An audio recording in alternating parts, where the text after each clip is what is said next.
Welcome back, everybody. Well, that was a fight. Hello, Adam. Welcome to the Edge. It is not the end of the world, but you can see it from here. Eliza? What are you doing here? It is my job to monitor and report on the news, Adam. Before Darrow smothered everything with his signal, the whole world was tuned into this place, including me. The broadcast. I have to stop it. I know. Please, come closer. Do you know where we are, Adam? We are at the fulcrum point, when society lies in the balance. Hugh Darrow hoped to tip the scales one way, by telling the world everything you already know. About the biochip, the Illuminati, everything. He believed knowing the truth would convince mankind to abandon research into human enhancement technologies forever. It would certainly give them reason to fear it. Indeed. Darrow's confession is ready to send. If you want, I can wideband it across all media as soon as you shut down the signal. Everything you worked so hard to uncover will be exposed. But only if you deactivate the broadcast using this control. However, if you desire, I can alter Darrow's message. Conceal the creation of the biochip while putting in new content. Content blaming the humanity front, like Sarah suggested. The organization has already admitted to harboring terrorists. It would be easy to convince people they turn to biological warfare in a more desperate attempt to get rid of augmented people. But why? What would that achieve? In time, it could shift the focus of hatred onto people whose prejudices are seen as too extreme, leaving corporations free to experiment with human evolution as they desire. But if you want me to perform this edit for you, you must disengage the signal and activate the video edit function from here. Alternatively, Darrow's message can be adjusted to erase all mention of the power group known as the Illuminati. I can report that lack of proper regulation allowed vast quantities of neuropozyne to become contaminated prior to reaching the market. Taggart's preference. You think the world will buy a made-up story about neuropozyne poisoning? You might be surprised by what people believe. I can convince them. And having experienced the negative effects of corporate negligence firsthand, a majority of people might force the world to place harsh restrictions on all human enhancement research. But only if you disengage the signal and activate the video edit function from here. Of course, there is another option. This passage leads to Panchaea's pressure regulation controls. Destroy them and the installation will cave in on itself, overwhelmed by the weight of the ocean pressing against it. Everyone inside the structure will die. That's a solution? No one will be left to tell the world what happened, Adam. Nobody will be able to spin the story. Including me. The choice is yours. Do you believe you have the wisdom to choose an appropriate future for mankind? Or do you trust mankind to find the answers on its own? That's kind of a lame way to do an ending, to be honest with you folks. It leaves all three choices. I mean, okay. Save here. And that's it. That's the I now know the one that I would have gone with first. That's, I assume, is towards the core. I would have gone towards this one first. Not Seraph's message. Darrow's message. Of the Illuminati and basically telling people the truth behind it all. So, let's see what that ending is. If you do this, the unadulterated truth in Darrow's confession may well convince mankind to cast all science and technology aside, to ensure that future generations grow up free and whole. Are you sure this is your choice? So be it then. So let's see what this ending gives us. Albert Einstein said, technological progress is like an axe in the hands of a pathological criminal. Took me a while, but I finally see his point. How often have we chased the dream of progress only to see it perverted? More often than not, haven't the machines we built to improve life shattered the lives of millions? And now we want to turn that dream on ourselves to fundamentally improve who we are. Experience has shown me how dangerous that can be. How many times in the Call of Duty did I almost fall into the trap of taking shortcuts, abusing my abilities or the resources at hand? I resisted. Barely at times, because I valued human lives and considerations. Can I truly despise others who fall? Technology offers us strength. Strength enables dominance, and dominance paves the way for abuse. Darrow understood this. He knew that using technology to become something more than we are risks losing our ability to love, aspire, or make moral choices. The very things that make us human. It also risks giving some men the power to make others what they choose, regardless of the cost to human dignity. The suffering Darrow inflicted is not the end of the world. It is merely the seed for change. And change never comes without pain.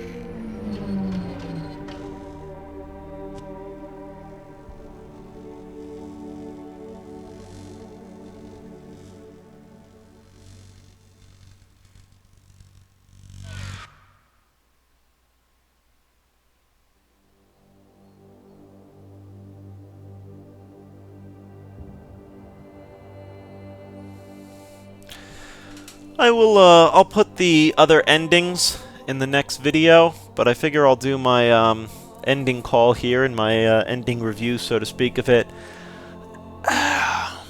It's tough. I felt like they really tried to capture a lot of what made the original Deus Ex great, and they did in a lot of ways.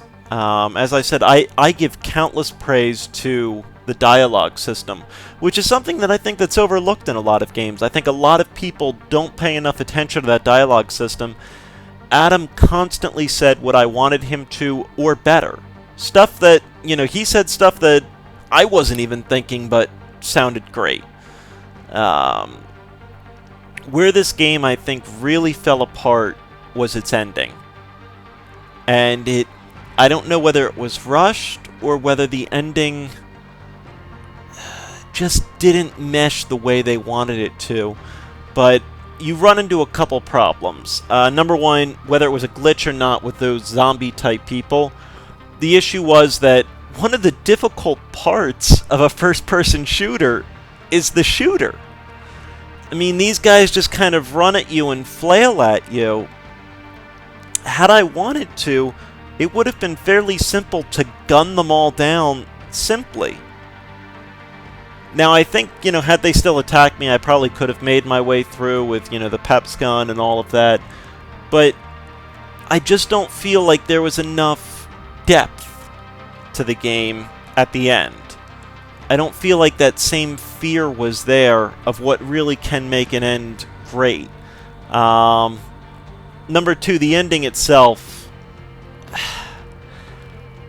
I really don't like what I really like in a game is how your choices and how, as you move through the game, certain consequences are made, certain story points come up. Megan Reed, we spend our entire game trying to find her, and she's gone. Like 5 seconds of, oh hi, you gotta go save everyone. Bye.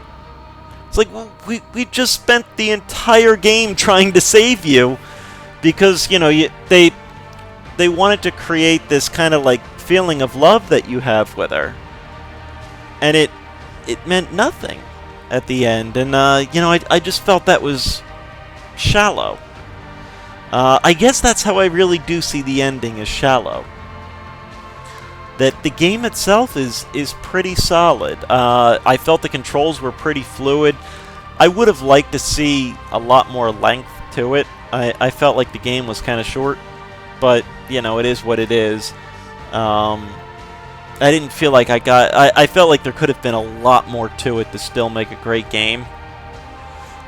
But it's disappointing how quickly that end was rushed. And that the ending to a game shouldn't be decided on pressing a button at the end. I mean, come on. You know, you've been working your entire way towards the ending of this game, and I don't think it should be as simple as pressing a freaking button to get a different ending. Because it completely... it negates everything that you did in the game. It negates all of your travels that you've done. And in today's day in games, that shouldn't be how it is. You know, not everything should be negated by the press of a button at the very end. So, you know, I guess that point to it, too, made me... Oh, excuse me. Sorry, I am fairly tired there. Sorry. I just felt like they really could have done a lot more to improve the ending to this game. The last boss fight was... what the fudge? I wasn't even feeling challenged. You know, I didn't feel the slightest bit of challenge in any of that. And that's disappointing. You know, it's and to be honest, I didn't even know what the hell was going on. Alright, it was a computer that was like basically powered by human brains. So, do I want to kill these people? You know, I didn't feel like that was made clear. And maybe there's other ways to do it. Maybe there's ways to set them free or something. But as we saw there, that doesn't make a difference for the ending. The ending is a choice of 3 buttons or going down and blowing everything up. So, it's tough, but I don't like the illusion of multiple endings. If you're going to have multiple endings, you need to make it mean something. And the chick at the end, who sold you the praxis point, that was just an excuse to get rid of your credits. I mean, she's, oh my goodness, I was so worried. Luckily, I barricaded myself in here. You know, maybe add a little bit of distress to, you know, oh, I'll stay here, don't worry.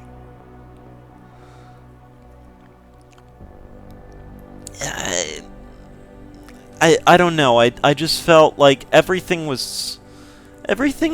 felt pretty alright up until Panchaea. And they really... they made things feel like they weren't polished correctly. But, you know, I mean, it is what it is. Overall, I still really enjoyed the game. I still really recommend the game. Other leading complaint that I had in it. You got too many level points, which was an issue of mine. That by the end of the game, I could do everything. I could hack, I could stealth, I was totally armored against gas and electricity. I could do it all. Which is... I mean, it almost defeats the point of a level-up system like that. That, you know, you don't really specialize in anything. You master something, you move on. And so it actually... the problem is it makes the middle of the game tougher. You know, the hardest points in this game were from the beginning to the end when, you know... I had, you know, 5 options to enter an area, but I was only physically able to do 1 or 2 of them. You know, I have 4 options to enter something. I only have an option to, you know, really do 1 of them. By the end of the game, you know, I have all these options to do stuff, but I don't need them. And, you know, that I feel is kind of an oversight of development. That it just makes it too easy. And I was actually also really disappointed by the amount of handgun ammo I got by the end of the game. But Oh, goodness. Oh, there goes my timer while I'm still continuing to talk. Is it worth the money for the game? I'd say yes. I really wasn't disappointed in it. In the game in general. I was disappointed in aspects of it. But I think you're going to get that with most any game. It's going to be hard to find that perfect game. Especially because I realize that I do bitch a lot about older games. Or about newer games, comparing them to older games. And I think that's just me being me. We paint our past in rose-colored glasses because we remember how much fun we had as kids, and I don't know if I was this critical in my younger years. I might have been, it's hard to say, and I can never really say because, I have such a love for it. Like, even going back and playing Ocarina of Time, I still loved it so much, but a lot of it was that nostalgia that was trapped from my childhood that, kind of came back out, and it's difficult. I appreciate, all of the work that went into making this game. I think that they did a solid job in doing so. Room for improvement, obviously. Things that they could be doing better. It's tough. I'm not going to get critical about facial animations and stuff like that. I'm more interested in the actual gameplay. The dialogue, I thought, was excellently done. The facial expressions towards it almost detracted a bit from it. It made it seem kind of weird. Some of them felt a little unnatural. But the dialogue was very, very well done. And am I right at the end here? I think I am. Well, folks. You worry too much, Morgan. There's nothing we can't manage given time. She's here. I have to cut this short. Keep going through the wreckage. Maybe we'll find something we can use for the Morpheus initiative. Come in! Dr. Reed! We're so pleased you decided to join us. Where else could I go? No regrets, my dear. As Ariadne told Theseus before he entered the Minotaur's labyrinth, always forward, never left or right. You'll be very interested in our current project. We're breaking new ground. Yes, the nanite virus chimera is quite intriguing. I'm looking forward to seeing the hybrid project up close, Mr. Page. And so you shall. But please... Bob Page. Call me Bob. Yeah, that's a reference to Deus Ex, the original. Seeing if there's anything else after this. Well, I guess, if you want my more completed thoughts on all of this and you want something a little bit more concrete where I'm giving a chance to actually sit down and write an actual review, please check out my forums at tiny.cc/Toegoff. You'll see a lot of stuff there. There's news, there's, stuff like that. Other Let's Plays, discussion. It is a pretty friendly community. So, as always, folks, thank you very much for watching, and I'll see you for the next LP. Thanks for watching, folks.